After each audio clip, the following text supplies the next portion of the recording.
La guerre des marmites. Vu que sire Édouard, autrefois roi d'Angleterre, a de sa propre volonté et par le conseil commun et l'assentiment des prélats, comtes, barons et autres nobles, et de toute la communauté du royaume, résigné le gouvernement du royaume, et consenti et voulu que le gouvernement dudit royaume passât à sire Édouard, son fils et héritier, et que celui-ci gouverne et soit couronné roi, pour laquelle raison tous les grands ont prêté hommage. Nous proclamons et publions la paix de notre dit Seigneur sire Édouard le fils, et ordonnons de sa part à tous que nul ne doit enfreindre la paix de notre dit Seigneur le roi, car il est et sera prêt à faire droit à tous ceux du dit royaume, envers et contre tous, tant aux hommes de peu qu'aux grands. Et si qui que ce soit réclame quoi que ce soit d'un autre, qu'il le fasse dans la légalité, sans user de la force ou autre violence. Cette proclamation fut lue le 24 janvier 1327 devant le Parlement d'Angleterre, et un conseil de régence aussitôt institué. La reine présidait ce conseil de 12 membres, parmi lesquels les comtes de Kent, Norfolk et Lancastre, le maréchal Sir Thomas Woke et le plus important de tous, Roger Mortimer, baron de Wigmore. Le dimanche 1er février, le couronnement d'Édouard III eut lieu à Westminster. La veille, Henri Torscoll avait armé chevalier le jeune roi, en même temps que les 3 fils aînés de Roger Mortimer. Lady Jeanne Mortimer, qui avait recouvré sa liberté et ses biens, mais perdu l'amour de son époux, était présente. Elle n'osait regarder la reine, et la reine n'osait la regarder.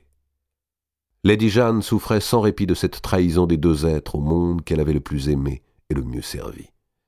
15 ans de présence auprès de la reine Isabelle, de dévouement, d'intimité, de risques partagés, devait-il recevoir pareil paiement ? 23 ans d'union avec Mortimer, auquel elle avait donné 11 enfants, devait-il s'achever de la sorte ? Et ce grand bouleversement qui renversait les destins du royaume et amenait son époux au faîte de la puissance, Lady Jeanne, si loyale toujours, se retrouvait parmi les vaincus. Et pourtant elle pardonnait, elle s'effaçait avec dignité parce qu'il s'agissait justement des 2 êtres qu'elle avait le plus admirés, et qu'elle comprenait que ces 2 êtres se fussent aimés d'un inévitable amour dès l'instant que le sort les avait rapprochés. À l'issue du sacre, la foule fut autorisée à pénétrer dans l'évêché de Londres pour y assommer l'ancien chancelier Robert de Baldock. Messire Jean de Hainaut reçut dans la semaine une rente de 1000 marcs sterling à prendre sur le produit de l'impôt des laines et cuirs dans le port de Londres. Messire Jean de Hainaut serait volontiers resté plus longtemps à la cour d'Angleterre, mais il avait promis de se rendre à un grand tournoi à Condé-sur-Lescaut, où s'était promis rencontre toute une foule de princes, dont le roi de Bohême. On allait jouter, parader, rencontrer belles dames qui avaient traversé l'Europe pour voir s'affronter les plus beaux chevaliers. On allait séduire, danser, se divertir de fêtes et de scènes jouées. Messire Jean de Hainaut ne pouvait manquer cela, ni de briller, plume sur le aume, au milieu des lys sablés. Il accepta d'emmener une 15aine de chevaliers anglais qui voulaient participer au tournoi. En mars fut enfin signé avec la France le traité qui réglait la question d'Aquitaine au plus grand détriment de l'Angleterre. Il était impossible à Mortimer de refuser au nom d'Édouard III les clauses qu'il avait naguère lui-même négociées pour qu'elles fussent imposées à Édouard II. On soldait ainsi l'héritage d'un mauvais règne. De plus, Mortimer s'intéressait peu à la Guyenne, où il n'avait pas de possession, et toute son attention à présent se reportait, comme avant son emprisonnement, vers le pays de Galles et les marches galloises. Les envoyés qui vinrent à Paris ratifier le traité virent le roi Charles IV fort triste et défait parce que l'enfant qui était né à Jeanne d'Évreux au mois de novembre précédent, une fille, alors qu'on espérait si fort un garçon, n'avait pas vécu plus de 2 mois. L'Angleterre vaille que vaille se remettait en ordre quand le vieux roi d'Écosse, Robert Bruce, bien que déjà fort avancé en âge et de surcroît atteint de la lèpre, envoya vers le 1er avril, 12 jours avant Pâques, défier le jeune Édouard III et l'avertir qu'il allait envahir son pays. La première réaction de Roger Mortimer fut de faire changer l'ex-roi Édouard II de résidence. C'était prudence. En effet, on avait besoin d'Henri de Lancastre à l'armée avec ses bannières. Et puis Lancastre, d'après les rapports qui venaient de Kenilworth, semblait traiter avec beaucoup trop de douceur son prisonnier, relâchant la surveillance et laissant à l'ancien roi quelques intelligences avec l'extérieur. Or, les partisans des Despencer n'avaient pas tous été exécutés, tant s'en fallait. Le comte de Warren, plus heureux que son beau-frère le comte d'Arundel, avait pu s'échapper.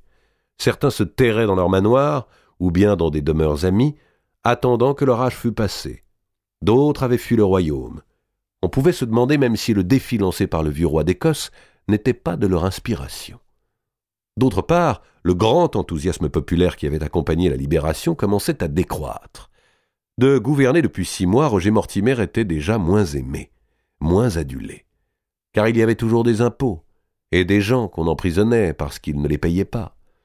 Dans les cercles du pouvoir, on reprochait à Mortimer une autorité tranchante qui s'accentuait de jour en jour, et les grandes ambitions qu'il démasquait. À ses propres biens repris sur le comte d'Arundel, il avait ajouté le comté de Glamorgan, ainsi que la plupart des possessions de Hugh le Jeune. Ses 3 gendres, car Mortimer avait déjà 3 filles mariées, le lord Berkeley, le comte de Charlton, le comte de Warwick, étendaient sa puissance territoriale.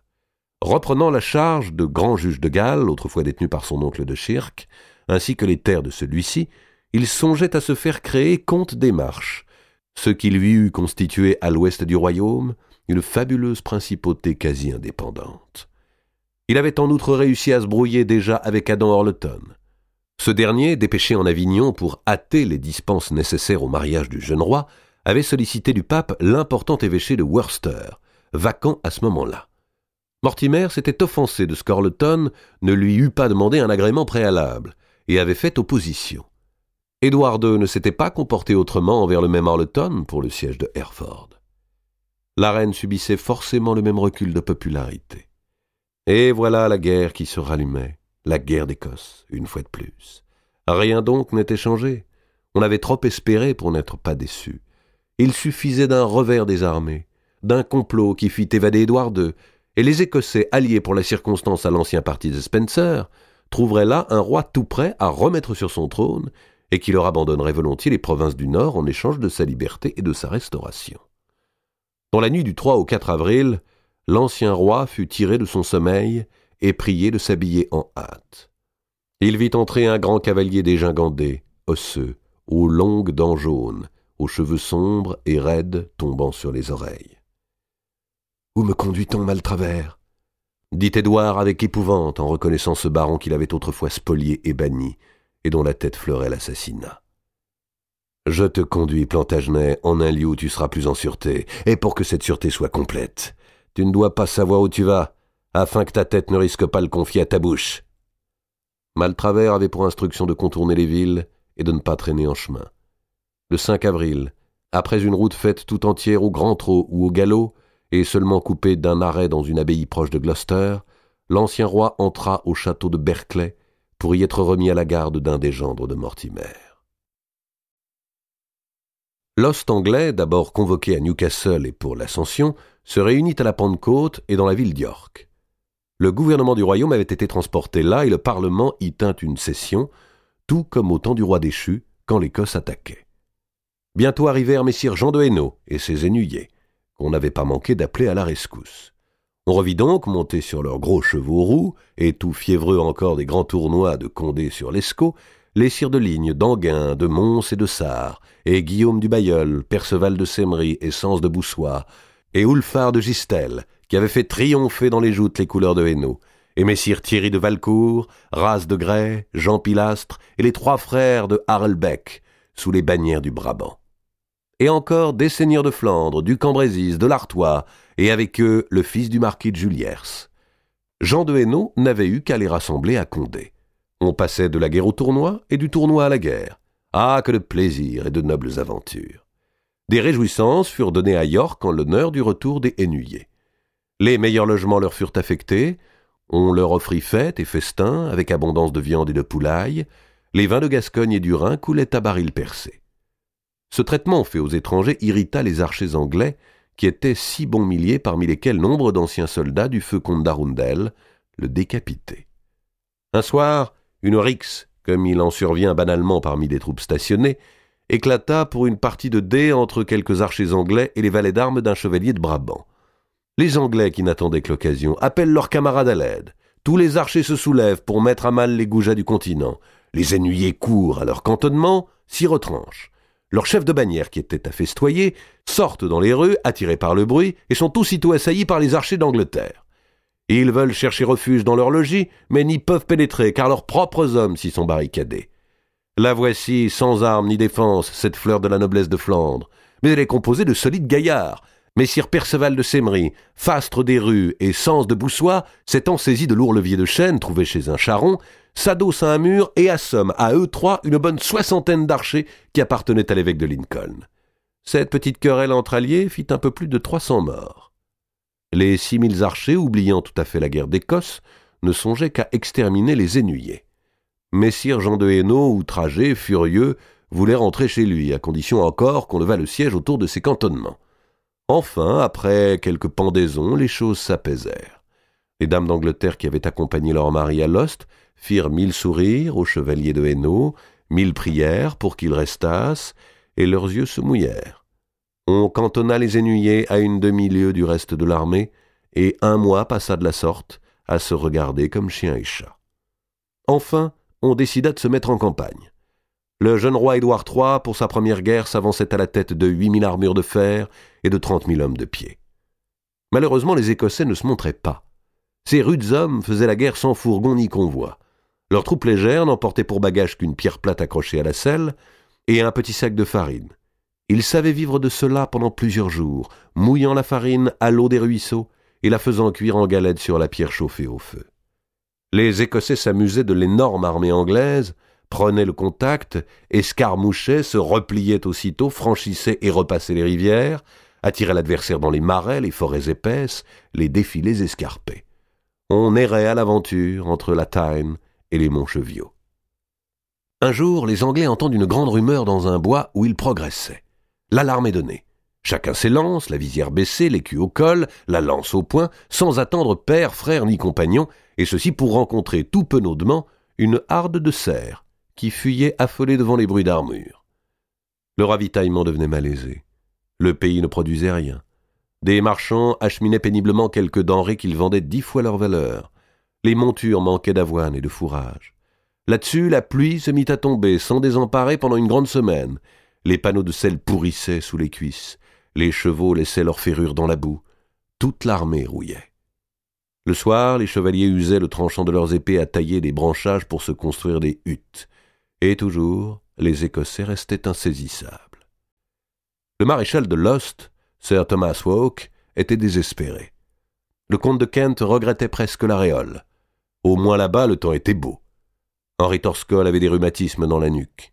Mortimer s'irritait et se lassait de courir sans cesse de l'armée au Yorkshire, où se trouvait la reine et les services du gouvernement. Le désespoir qui engendre les querelles commençait à s'installer dans les troupes. On parlait de trahison.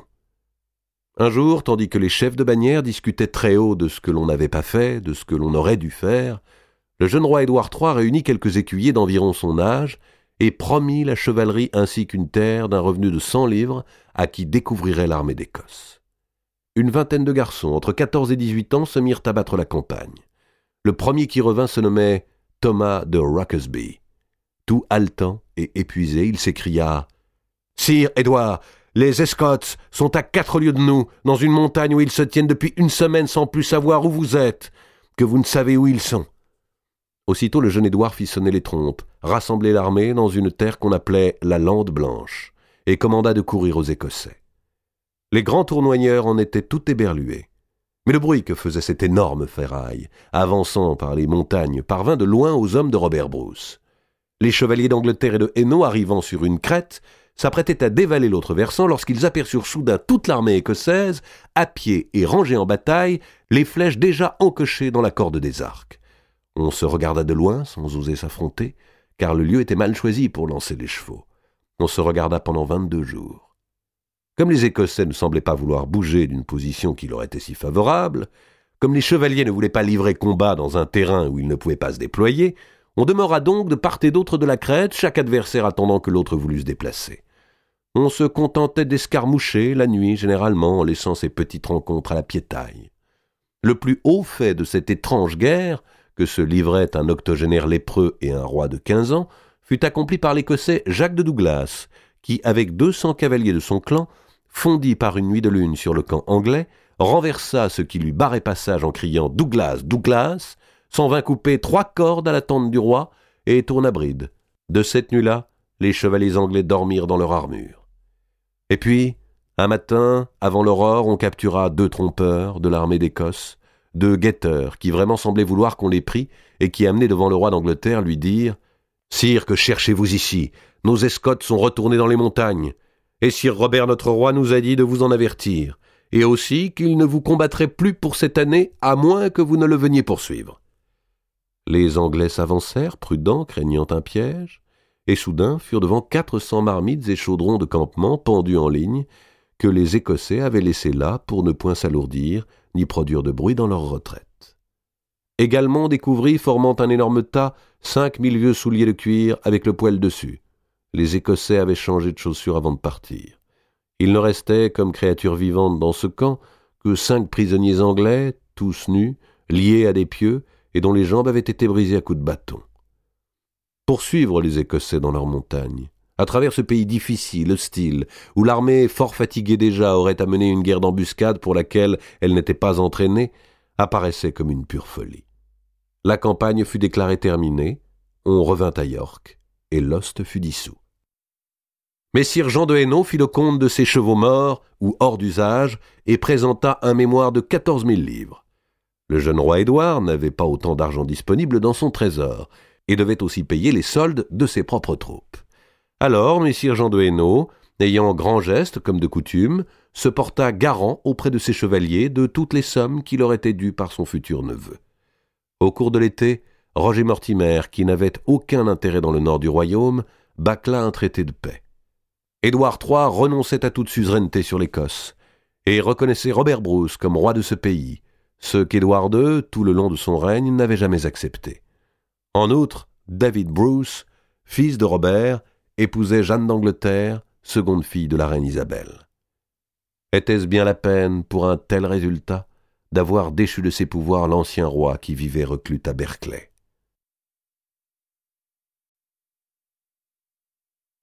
La couronne de foin. Une aurore presque rouge incendiait l'horizon derrière les collines de Cotswold. « Le soleil va bientôt poindre, Sir John, » dit Thomas Gournay, l'un des 2 cavaliers qui marchaient en tête de l'escorte. « Oui, le soleil va poindre, Sir Thomas. Et nous ne sommes point encore arrivés à notre étape, » répondit John Maltravers, qui cheminait à côté de lui, au botte à botte. « Quand le jour sera venu, les gens pourraient bien reconnaître qui nous conduisons, » reprit le premier. « Cela se pourrait en effet, mon compagnon, et c'est tout juste ce qu'il nous faut éviter. » Ces paroles étaient échangées d'une voix haute, forcée, afin que le prisonnier qui suivait les entendît bien. La veille, Sir Thomas Gournay était arrivé à Berkeley, ayant traversé la moitié de l'Angleterre pour porter depuis York à John Maltravers les nouveaux ordres de Roger Mortimer concernant la garde du roi déchu. Gournay était un homme de physique peu avenant. Il avait le nez court et camard, les crocs inférieurs plus longs que les autres dents, la peau rose, tachetée, piquetée de poils roux comme le cuir d'une truie. Ses cheveux trop abondants se tordaient, pareils à des copeaux de cuivre, sous le bord de son chapeau de fer.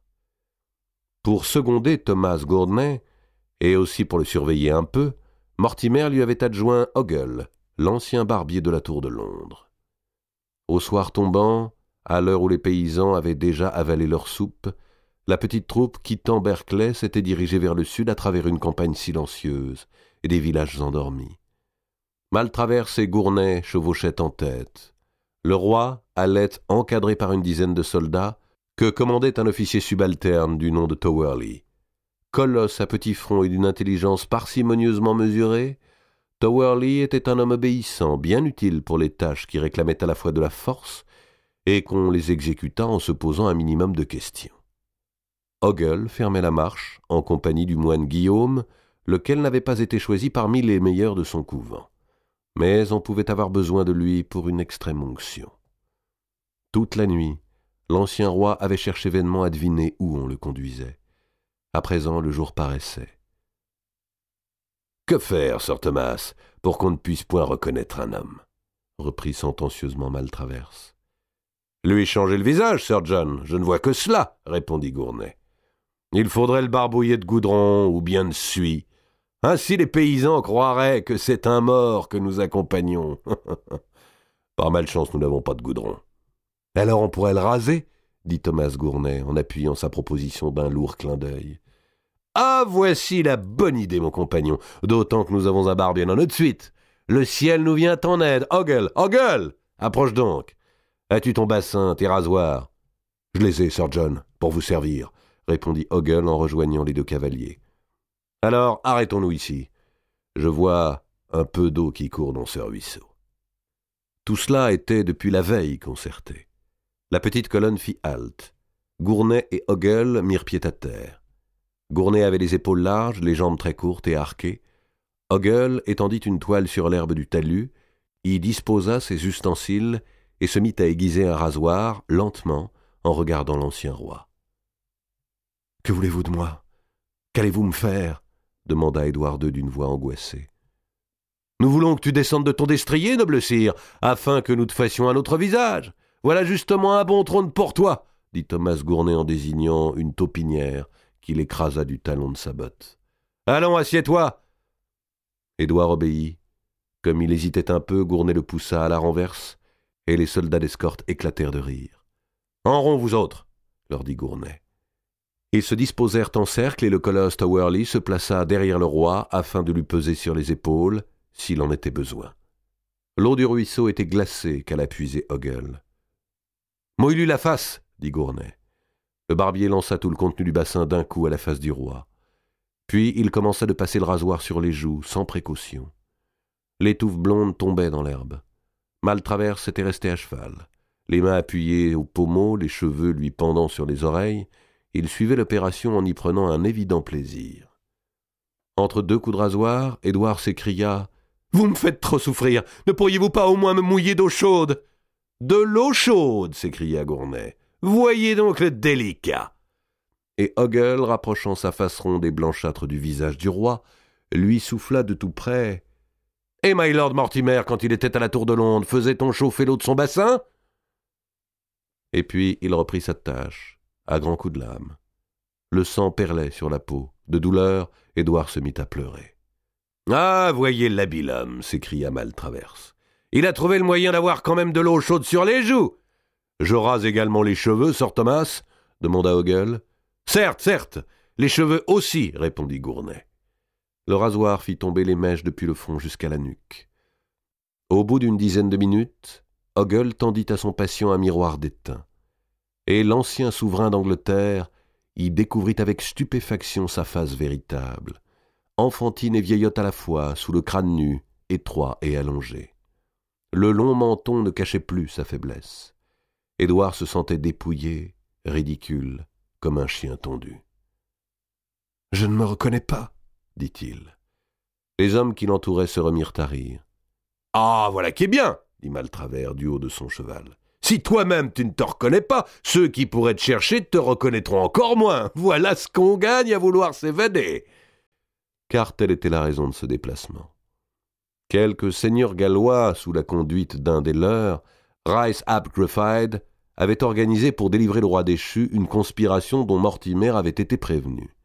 Dans le même temps, Édouard, profitant d'une négligence de Thomas de Berkeley, s'était enfui un matin de sa prison. Maltravers, aussitôt parti en chasse, l'avait rattrapé au milieu de la forêt, courant vers l'eau comme un cerf forcé. L'ancien roi cherchait à gagner l'embouchure de la Séverne, dans l'espoir d'y trouver une embarcation. À présent, Maltravers se vengeait, mais dans l'instant, il avait eu chaud. « Debout, sire roi! Il est temps de te remettre en selle, dit-il. »« Où nous arrêterons-nous » demanda Édouard. « Là où nous serons sûrs que tu ne pourras point rencontrer d'amis, et ton sommeil ne sera point troublé. Fais-nous confiance pour veiller sur toi. » Le voyage dura ainsi presque une semaine. On cheminait de nuit. On se reposait le jour, soit dans un manoir dont on était sûr, soit même dans quelque abri des champs, quelque grange écartée. À la 5e aurore, Édouard vit se profiler une immense forteresse grise, dressée sur une colline. L'air de la mer, plus frais, plus humide, un peu salé, arrivait par bouffées. « Mais c'est Corfy !» dit Édouard. « Est-ce là que vous me conduisez ?»« Certes, c'est Corfy, » dit Thomas de Gournay. « Tu connais bien les châteaux de ton royaume, à ce qu'il semble. » Un grand cri d'effroi s'échappa des lèvres d'Édouard. Son astrologue, jadis, lui avait conseillé de ne jamais s'arrêter à Corfy, parce qu'un séjour dans ce lieu lui serait fatal. Aussi, dans ses déplacements dans le Dorset et le Devonshire, Édouard II s'était approché de Corfy à plusieurs reprises, mais en refusant obstinément d'y pénétrer. Le château de Corfy était plus ancien, plus grand, plus sinistre que Kenilworth. Son donjon géant dominait tout le pays d'alentour, toute la péninsule de Purbeck. Certaines de ses fortifications dataient d'avant la conquête normande. Il avait été souvent utilisé comme prison, par Jean Santerre notamment, qui 120 ans plus tôt avait ordonné d'y laisser mourir de faim 22 chevaliers français. Corfy semblait une construction vouée au crime. La superstition tragique qui l'entourait remontait au meurtre d'un garçon de 15 ans, le roi Édouard surnommé le Martyr, l'autre Édouard II, celui de la dynastie saxonne, avant l'an 1000. La légende de cet assassinat demeurait vivace dans le pays. Édouard le Saxon, fils du roi Edgar, auquel il avait succédé, était haï de sa belle-mère, la reine Elfrida, seconde épouse de son père. Un jour qu'il rentrait à cheval de la chasse, et tandis que, fort échauffé, il portait à ses lèvres une corne de vin, la reine Elfrida lui enfonça un poignard dans le dos. Affolé de douleur, il éperonna son cheval qui partit droit vers la forêt.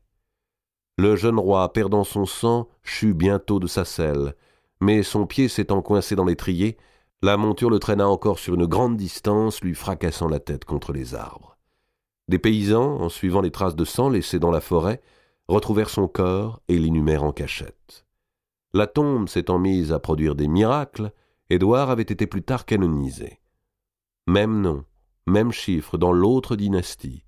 Ce rapprochement, rendu plus inquiétant encore par la prédiction de l'astrologue, pouvait bien faire trembler le roi prisonnier. Corfy allait-il voir la mort du second Édouard II ?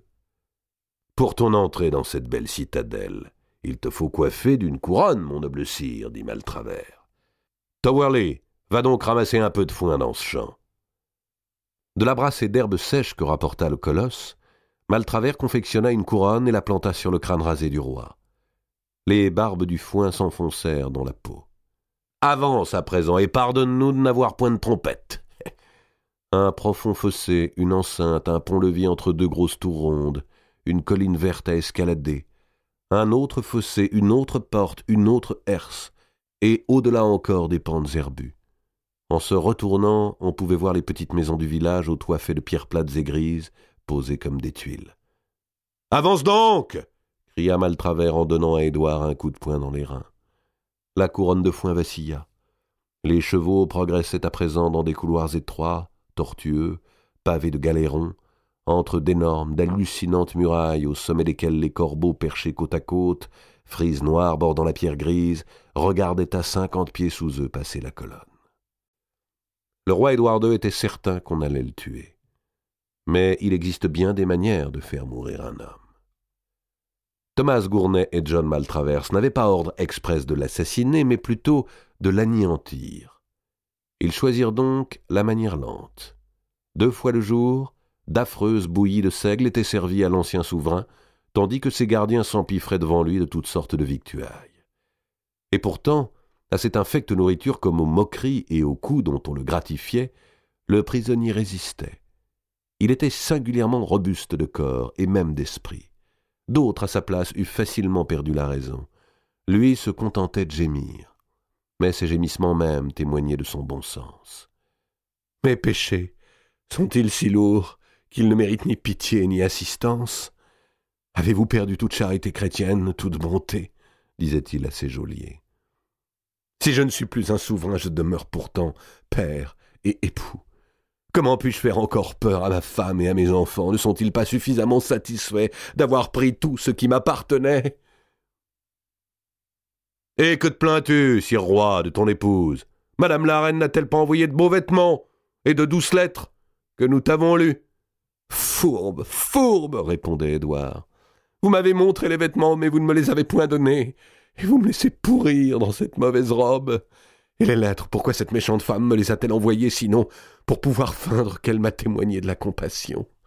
C'est elle avec le méchant Mortimer qui vous donne les ordres de me tourmenter. Sans elle et sans ce traître, mes enfants, j'en suis sûr, accourraient m'embrasser. »« La reine, ton épouse, et tes enfants, répondait Maltravers, ont trop peur de ta cruelle nature. Ils ont trop subi tes méfaits et ta fureur pour désirer t'approcher. »« Parlez, mauvais, parlez, disait le roi.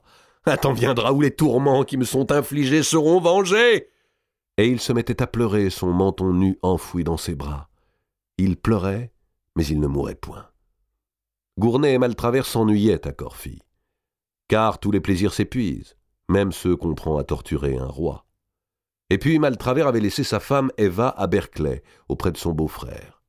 Et puis, dans la région de Corfy, on commençait à savoir que le roi détrôné était détenu là. Alors, après échange de messages avec Mortimer, on décida de ramener Édouard à Berkeley. Lorsqu'encadré de la même escorte, il repassa, un peu plus maigre seulement et un peu plus voûté, les grosses herses, les ponts-levis, les deux enceintes, le roi Édouard II, si malheureux qu'il fût, éprouva un immense soulagement, et comme le sentiment de la délivrance. Son astrologue avait menti. Bonum est. La reine Isabelle était déjà au lit, ses 2 nattes d'or tombant sur sa poitrine. Roger Mortimer entra sans se faire annoncer, ainsi qu'il en avait le privilège. À l'expression de son visage, la reine sut de quel sujet il allait lui parler. Lui reparler, plutôt. « J'ai reçu nouvelle de Berkeley », dit-il d'un ton qui se voulait calme et détaché. Isabelle ne répondit pas. La fenêtre était entr'ouverte sur la nuit de septembre. Mortimer alla l'ouvrir tout à fait, et resta un moment à contempler la ville de Lincoln, vaste et tassée, encore piquetée de quelques lumières, et qui s'étendait au-dessous du château. Lincoln était en importance la 4e ville du royaume après Londres, Winchester et York. L'un des morceaux de Hugh le Despencer le jeune y avait été expédié 10 mois auparavant. La cour, arrivant du Yorkshire, venait de s'y installer depuis une semaine. Isabelle regardait les hautes épaules de Mortimer et sa nuque couverte de cheveux en rouleaux se découper. Ombre sur le ciel nocturne, dans l'encadrement de la fenêtre. Dans ce moment précis, elle ne l'aimait pas. « Votre époux paraît s'obstiner à vivre, » reprit Mortimer en se retournant. « Et cette vie met en péril la paix du royaume. On continue de conspirer pour sa délivrance dans les manoirs de Galles. Les dominicains ont le front de prêcher en sa faveur, jusqu'à Londres même, où les troubles qui nous ont inquiétés en juillet pourraient bien se renouveler. Édouard n'est guère dangereux par lui-même, je vous l'accorde, mais il est prétexte à l'agitation de nos ennemis. Veuillez enfin, je vous en prie, émettre cet ordre que je vous conseille, et sans lequel il n'y aura point de sécurité ni pour vous, ni pour votre fils. » Isabelle eut un soupir de lassitude excédée. Que ne donnait-il pas lui-même cet ordre ? Que ne prenait-il pas la décision à son compte, lui qui faisait la pluie et le soleil dans le royaume ?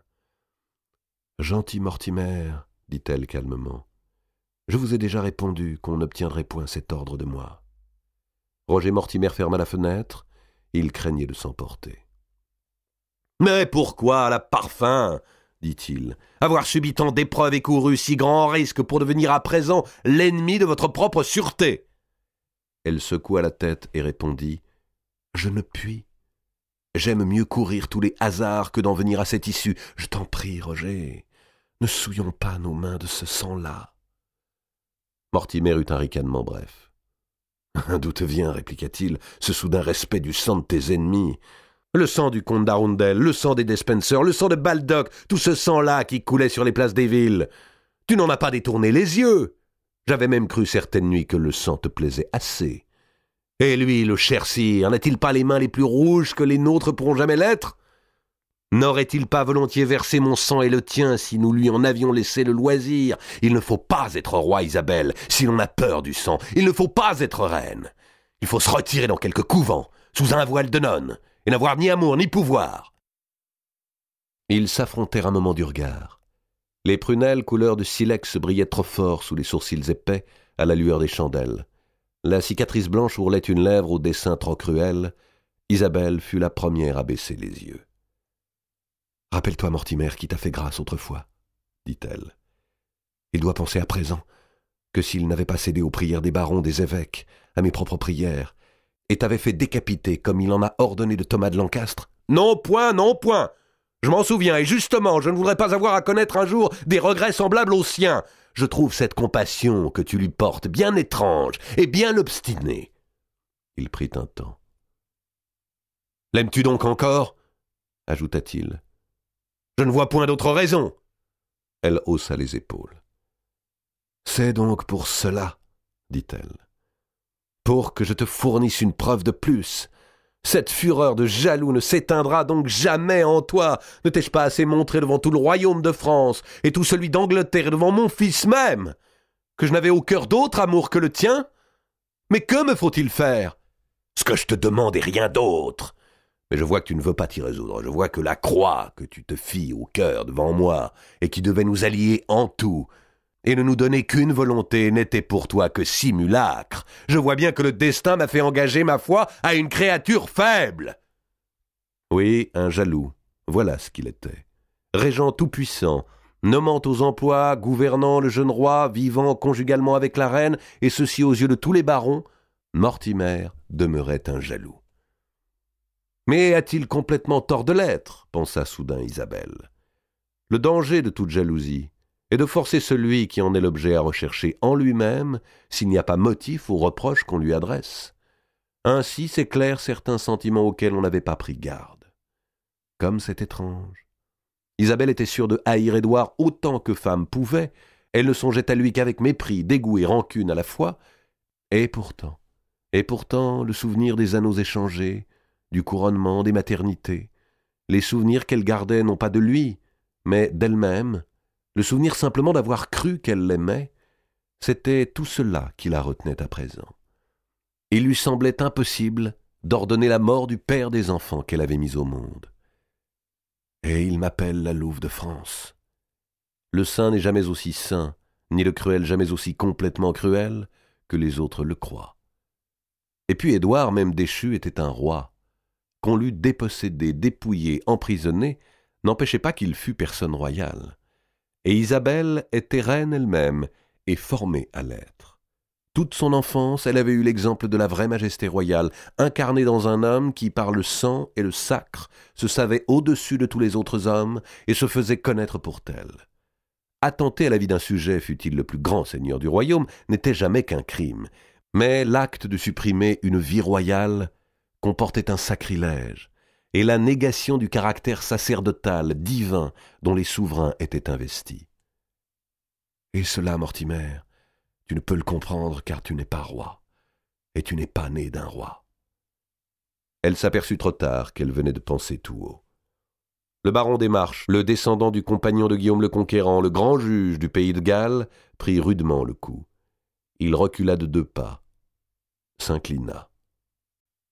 « Je ne pense pas que ce soit un roi, madame, qui vous ait rendu votre trône. Mais il paraît que c'est perdre son temps que d'attendre que vous en conveniez. Comme de vous rappeler que je descends des rois de Danemark, qui n'ont pas dédaigné de donner l'une de leurs filles à mon aïeul le premier Roger Mortimer. Mes efforts pour vous m'ont acquis peu de mérite. Laissez donc vos ennemis délivrer votre royal époux, ou bien même allez lui rendre la liberté de vos propres mains. Votre puissant frère de France ne manquera pas alors de vous protéger, comme il le fit si bien quand vous eûtes à fuir, soutenu par moi, en votre selle vers le Hainaut. Mortimer, lui, n'étant point roi, et sa vie de la sorte n'étant pas protégée contre une mésaventure de la fortune, s'en va, madame, chercher refuge ailleurs, avant qu'il soit trop tard, hors d'un royaume dont la reine l'aime si peu qu'il ne se sent plus rien à y faire. » Sur quoi il gagna la porte. Il était contrôlé dans sa colère. Il ne fit point battre le ventail de chêne, mais le repoussa lentement, et ses pas décrurent. Isabelle connaissait assez l'orgueilleux Mortimer pour savoir qu'il ne reviendrait pas. Elle bondit hors du lit, courut en chemise à travers les couloirs du château, rattrapa Mortimer, le saisit par ses vêtements, se pendit à ses bras. « Demeure, demeure, gentil Mortimer, je t'en supplie !» s'écria-t-elle sans se soucier qu'on l'entendît. « Je ne suis qu'une femme.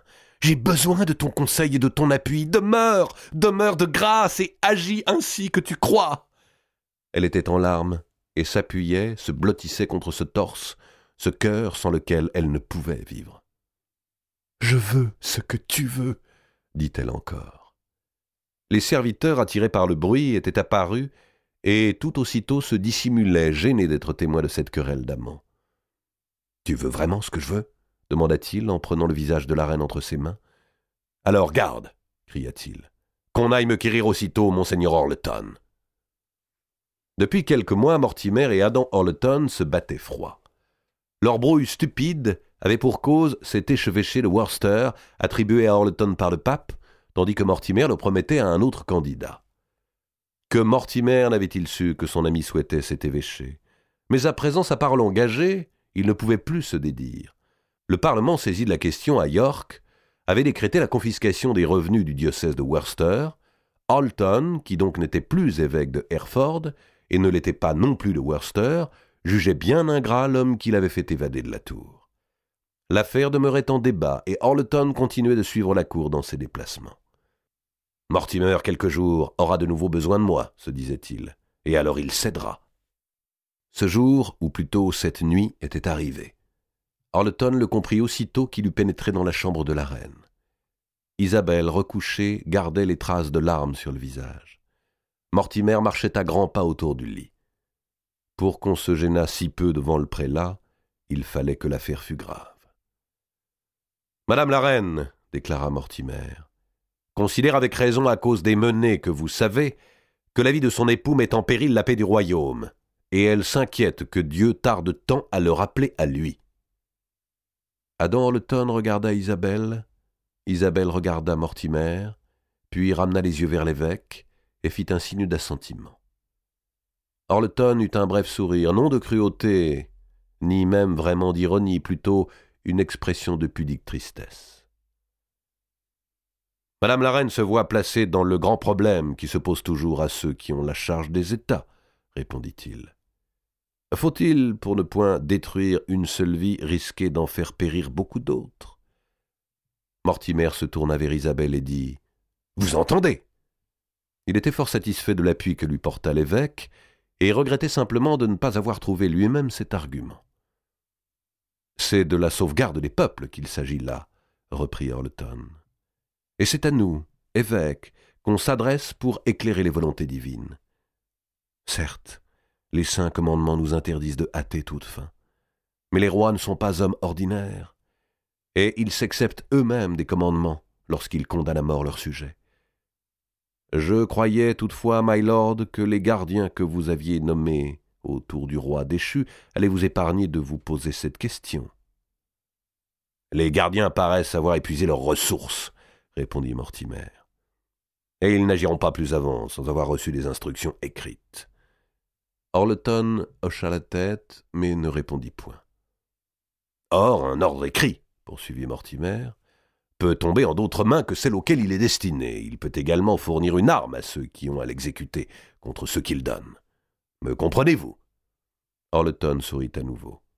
Le prenait-on pour un niais? « En d'autres mots, my lord, dit-il, vous voudriez envoyer l'ordre et ne pas l'envoyer. Je voudrais plutôt envoyer un ordre qui soit clair pour ceux qui doivent l'entendre et qui demeure obscur à ceux qui le doivent ignorer. C'est là-dessus que je veux me consulter avec vous, qui êtes homme de ressources, si vous consentez à m'apporter votre concours. » « Et vous demandez cela, my lord, à un pauvre évêque qui n'a même pas de siège, ni de diocèse où planter sa crosse ?» Ce fut au tour de Mortimer de sourire. « Allons, allons, my lord Halton, ne parlons plus de ces choses. Vous m'avez beaucoup fâché, vous le savez, si vous m'aviez seulement averti de vos souhaits. Mais puisque vous y tenez tant, je ne m'y opposerai plus. Vous aurez, Worcester, ces paroles dites. J'en ferai mon affaire avec le Parlement, et vous êtes toujours mon ami, vous le savez bien aussi. » L'évêque hocha le front. Oui, il le savait, et lui-même gardait toujours autant d'amitié à Mortimer, et leur brouille récente n'avait rien changé. Il suffisait qu'ils fussent face à face pour en prendre conscience. Trop de souvenirs les liaient, trop de complicité et une réciproque admiration. Ce soir même, dans la difficulté où Mortimer se trouvait, après avoir enfin arraché à la reine un consentement si longtemps attendu, qui donc appelait-il? L'évêque aux épaules tombantes, à la démarche de canard, à la vue fatiguée par l'étude. Ils étaient même si forts amis qu'ils en avaient oublié la reine qui les observait de ses larges yeux bleus et se sentait mal. « C'est votre beau sermon Caput meum doleo, nul ne l'a oublié, qui a permis de déchoir le mauvais roi, dit Mortimer. Et c'est vous encore qui avez obtenu l'abdication. » Voilà que la gratitude revenait. Halton s'inclina sous les compliments. « Vous voulez donc que j'aille jusqu'au bout de la tâche, dit-il. Il y avait dans la chambre une table à écrire, des plumes et du papier. Orleton réclama un couteau parce qu'il ne pouvait écrire qu'avec une plume taillée par lui-même. Cela l'aidait à réfléchir. Mortimer respectait sa méditation. « L'ordre n'a pas besoin d'être long, » dit Orleton au bout d'un moment. Il regardait en l'air d'un air amusé. Il avait visiblement oublié qu'il s'agissait de la mort d'un homme. Il éprouvait un sentiment d'orgueil, une satisfaction de lettré qui vient de résoudre un difficile problème de rédaction. Les yeux près de la table, il ne traça qu'une seule phrase d'une écriture bien formée, répandit dessus de la poudre à sécher et tendit la feuille à Mortimer en disant « J'accepte même de sceller cette lettre de mon propre sceau, si vous-même ou madame la reine considérez ne point devoir y apposer les vôtres. » Vraiment, il paraissait content de lui. Mortimer s'approcha d'une chandelle. La lettre était en latin. Il lut assez lentement « Eduardum, occidere nolite, timere bonum est. » Il réfléchit un moment, puis revenant à l'évêque, « Eduardum occidere, cela je comprends bien. Nolite, ne faites pas. Timere, craindre. Bonum est, il est bon. » Orleton souriait. « Faut-il entendre « Ne tuez pas Édouard, il est bon de craindre, de faire cette chose », poursuivait Mortimer, « ou bien « Ne craignez pas de tuer Édouard, c'est chose bonne. » Où est la virgule ? » « Elle n'est pas, » répondit Orleton. « La volonté de Dieu se manifestera par la compréhension de celui qui recevra la lettre. Mais la lettre elle-même, à qui peut-on en faire reproche ?» Mortimer restait perplexe. « Ce que j'ignore, dit-il, c'est si Maltravers et Gournay entendent bien le latin. » « Le frère Guillaume que vous avez placé auprès d'eux l'entend assez bien.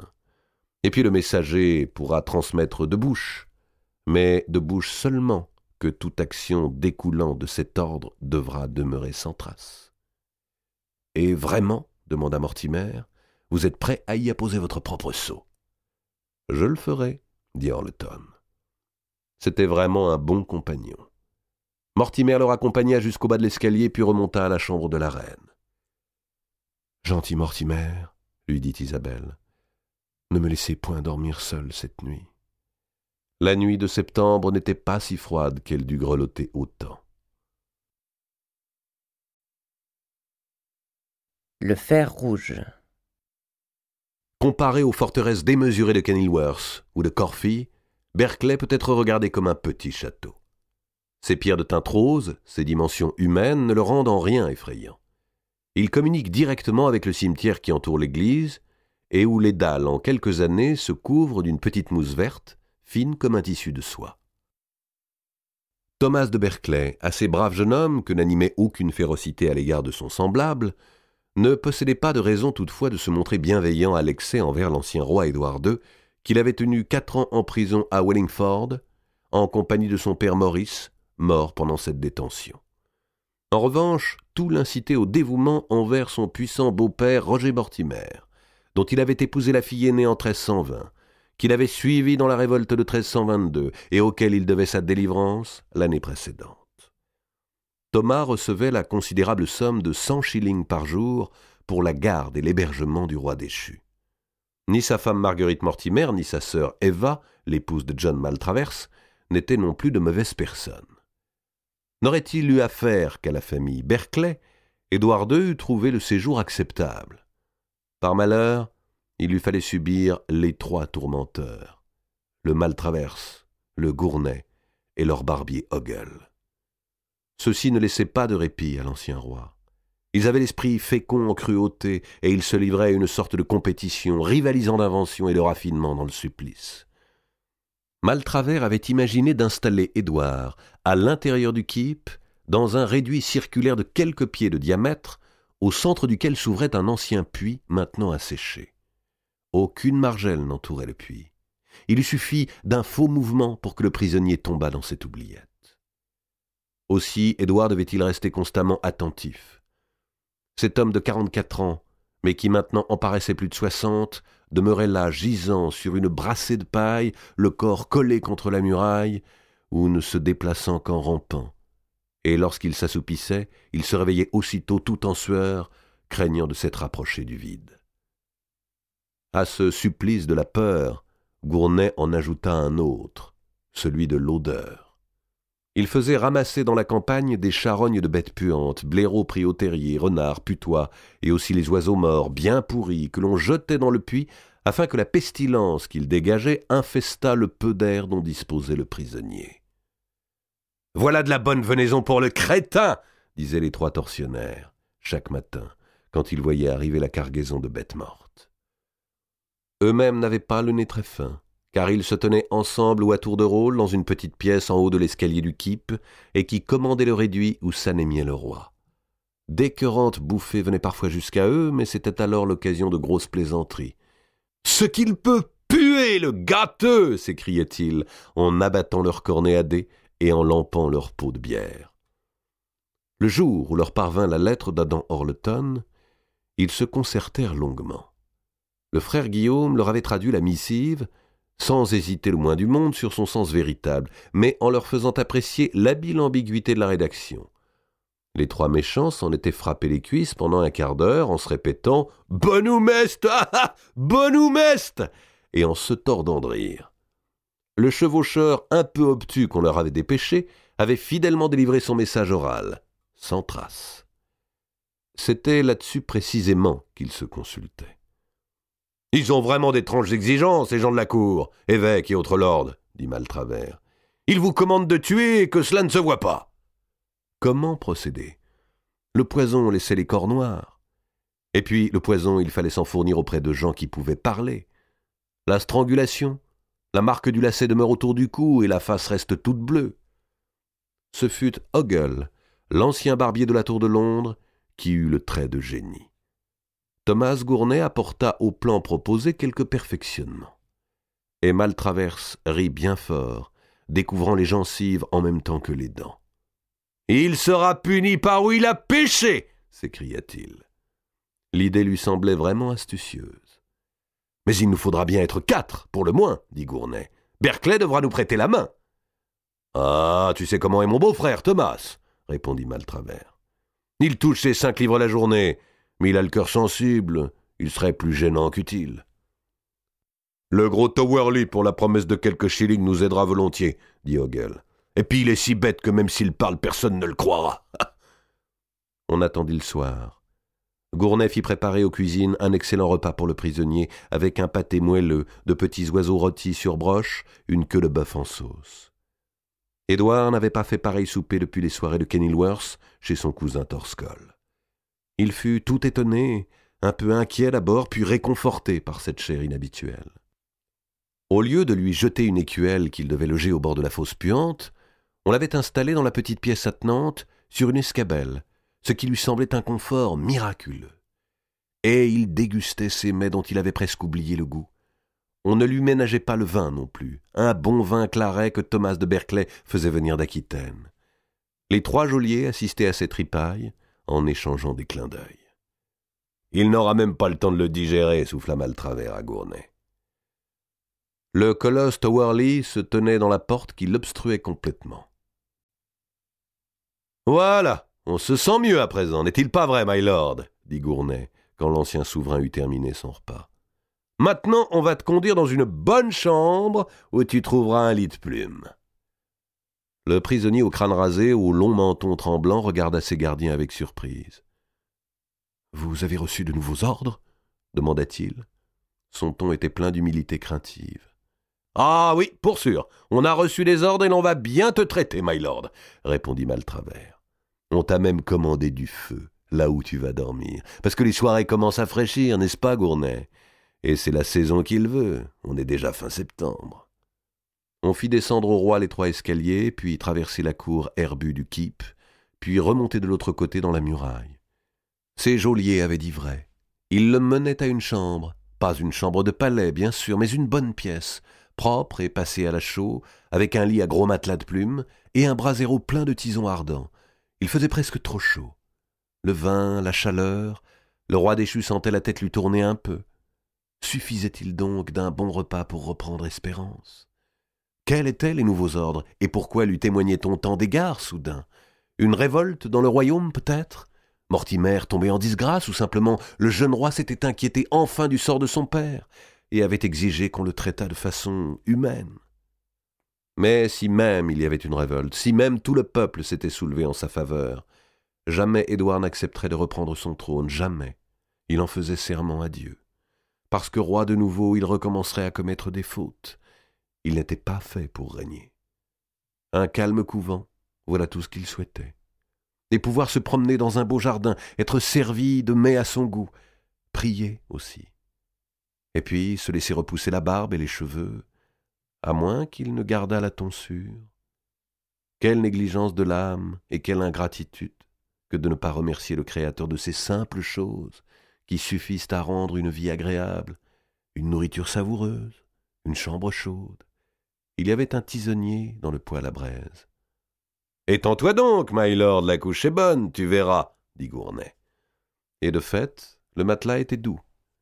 Retrouver un vrai lit, quel bienfait! Mais pourquoi les 3 autres restaient-ils là?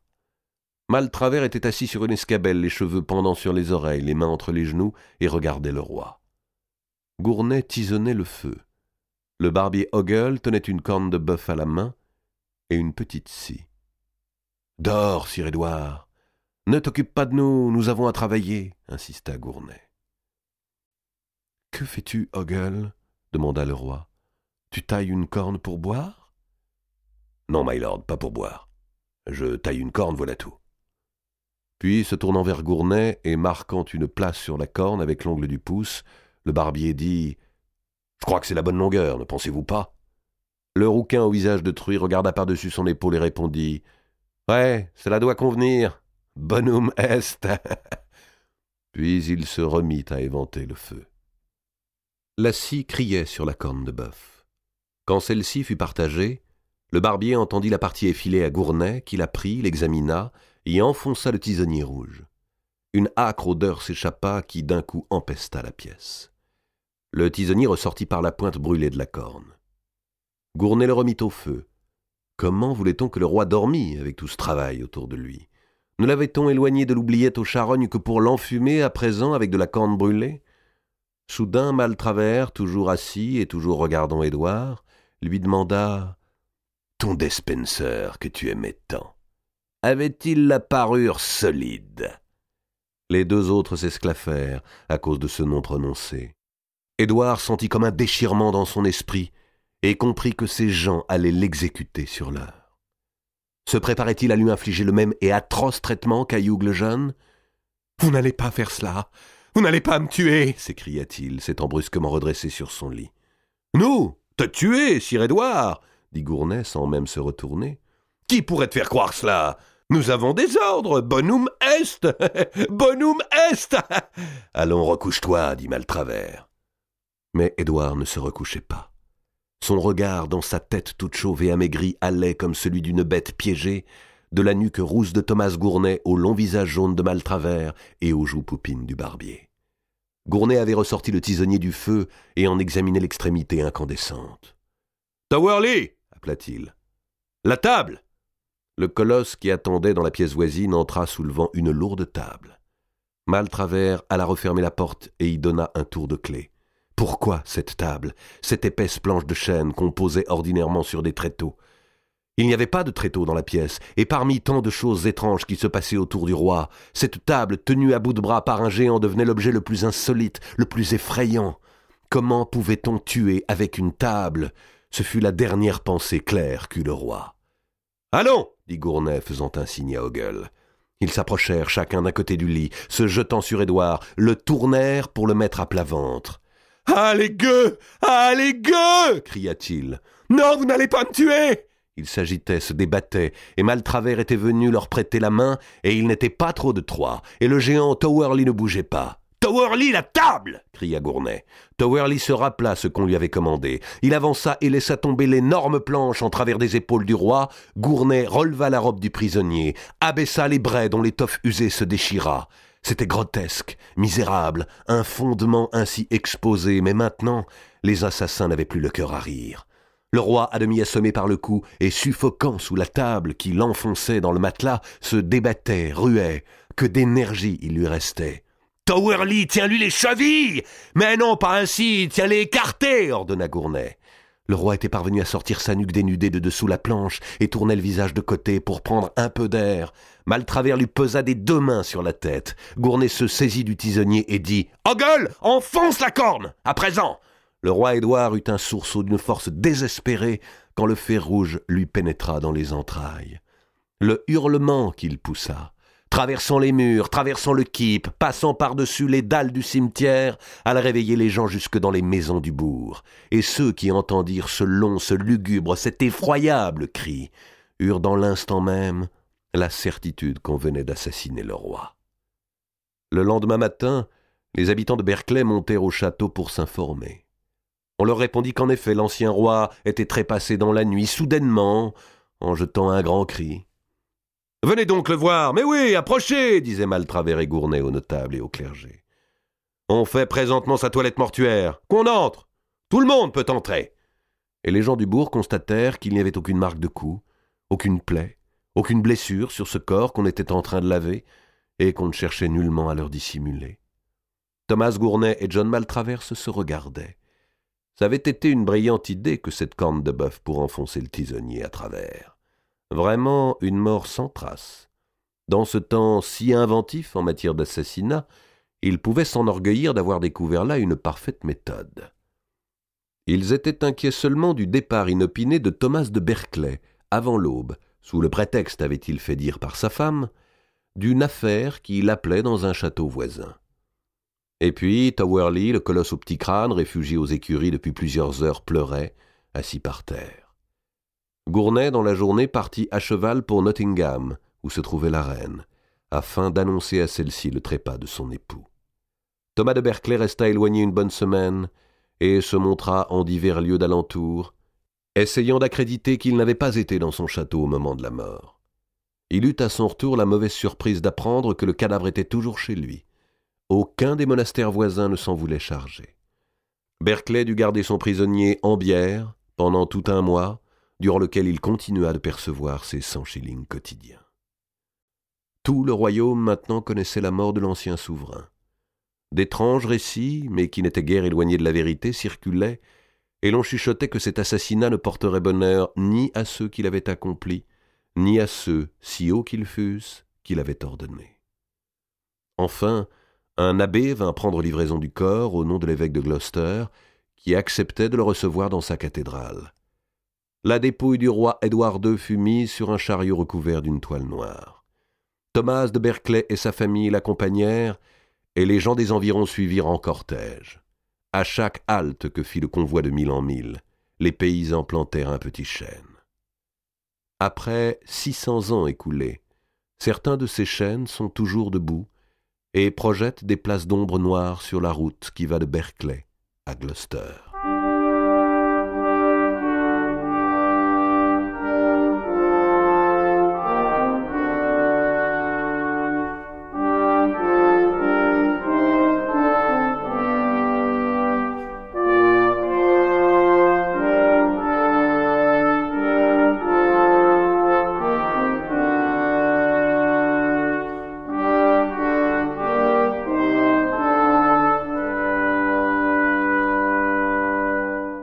Vous avez entendu La Louve de France, 5e épisode des Rois maudits de Maurice Druon, interprété par François Berland, réalisation Arnaud Maton.